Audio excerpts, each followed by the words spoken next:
Taib. Kemudian hal atau perkara-perkara apa yang mengeluarkan seorang dari ahlu sunnah? Dari firqah najiyah.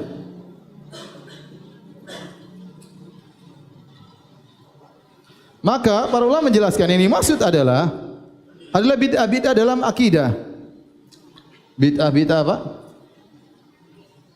Penyimpangan-penyimpangan dalam masalah akidah. Oleh karena tatkala mereka menyebutkan sebagian yang memvonis, mereka sebutkan semua ini bid'ah akidah. Rafidhah masalah apa? Akidah. Khawarij masalah apa? Akidah. Mengkafirkan kaum muslimin, memandang bahwasanya harus memberontak, itu semua akidah. Ya. Kemudian Qadariyah juga masalah takdir, Murji'ah masalah iman, Jahmiyah masalah sifat-sifat Allah Subhanahu wa taala. Sehingga mereka mengatakan, para ulama menjelaskan bahwasanya bid'ah-bid'ah yang buat seorang keluar dari ahlus sunnah menjadi firqah halikah, keluar dari firqah najiyah menjadi firqah yang sesat, adalah orang-orang yang terjerumus dalam bid'ah-bid'ah besar, yaitu bid'ah-bid'ah apa? Akidah. Ya. Bukan semua bid'ah membuat orang keluar. Ente 72 berarti. Ente 72 termasuk 72. Ya. Misalnya ada orang misalnya habis salat kemudian salam-salaman, 72 golongan. Enggak gitu, enggak juga. Kita bilang dia melakukan bid'ah. Sama seperti orang melakukan maksiat, tidak sebab kita bilang orang fasik. Mungkin dia melihat sesuatu yang haram, tidak kita ente fasik. Belum tentu. Dia maksiat dia salah. Orang bohong sekali-sekali, ya dia bohong, dia dosa. Tapi kita mengatakan orang fasik, ya, orang munafik itu vonis tersendiri.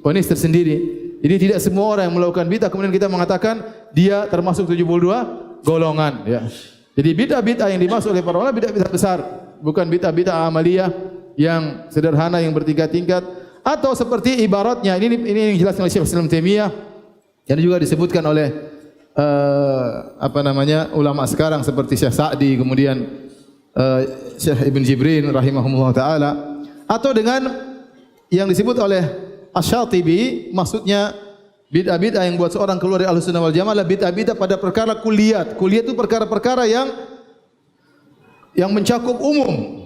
Jadi kaidah umum yang dilanggar, kaidah Ahlussunnah yang umum dilanggar, dan ini akan membawa dampak banyak perkara-perkara kecil yang masuk dalam hal tersebut. Baru dikatakan dia keluar jalan. Contoh, misalnya akidah kaidah umum Ahlussunnah, taqdimun naql 'alal aql. Ahlussunnah mengatakan dalil harus didahulukan daripada akal. Kalau ada pertentangan seakan-akan antara akal dan dalil, maka akal yang dicurigai, bukan sebaliknya. Selalu dalil yang dikalahkan, akal yang dimenangkan. Ini kaidah baku Ahlussunnah wal Jamaah. Kemudian ada orang yang menyelisih kaidah ini, bikin kaidah baru, bahwasanya akal didahulukan daripada dalil, seperti Mu'tazilah dan Asy'ariyah yang mereka mengatakan di dalam buku-buku mereka bahwasanya akal didahulukan daripada dalil, maka ini keluar daripada Ahlussunnah wal Jamaah. Kenapa? Karena di bawah kaidah ini banyak sekali perkara yang akan hancur. Setiap ada enggak masuk akal, ini enggak benar, selesai. Ya, dan itu tidak ada kaidah yang mengatur kaidah tersebut. Bahwasanya akal didahulukan atas dalil. Ya, sekarang akal beda-beda. Menurut akal dia diterima, akal kita enggak diterima, repot kalau begitu. Maka ini contoh seorang atau penyelisihan terhadap perkara yang kulli. Kulli bahasa Indonesianya apa ya? Perkara yang komprehensif atau perkara yang umum, yang dibawa keumuman tersebut banyak perkara-perkara di bawahnya. Paham? Contoh lagi misalnya akidah Ahlussunnah bahwasanya akidah diambil dari seluruh hadis yang sahih, baik mutawatir maupun hadis ahad. Ini akidah Ahlussunnah wal Jamaah. Kemudian datang orang-orang Mu'tazilah bikin kaidah bahwasanya akidah hanya boleh diambil dari hadis yang mutawatir. Ini di bawah kaidah rusak ini banyak sekali yang harus dibuang akhirnya hadis-hadis. Ini contoh penyelisihan terhadap perkara yang kulli. Sebagaimana yang dijelaskan oleh Al-Imam Syatibi rahimahullahu taala. Jadi dari sini antum tahu, tidak mudah antum mengatakan seorang keluar dari Ahlussunnah wal Jamaah. Bisa jadi seorang Ahlussunnah memiliki bid'ah bisa. Dia masih tetap Ahlussunnah. Ini jelas oleh Syekh Al-Albani rahimahullahu taala. Bisa jadi seorang dia di atas sunnah sementara dia ada bid'ah. Bid'ah yang dilakukan tidak mengeluarkan dia dari jalan Ahlussunnah. Paham? Maka tidak mudah kita mengatakan seorang sudah dia masuk dalam 72 golongan ya. Enggak.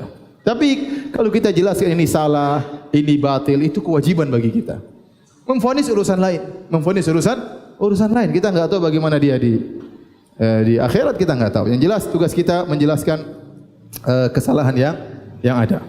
Taib, ini di antara hal-hal yang mungkin saya perlu ingatkan.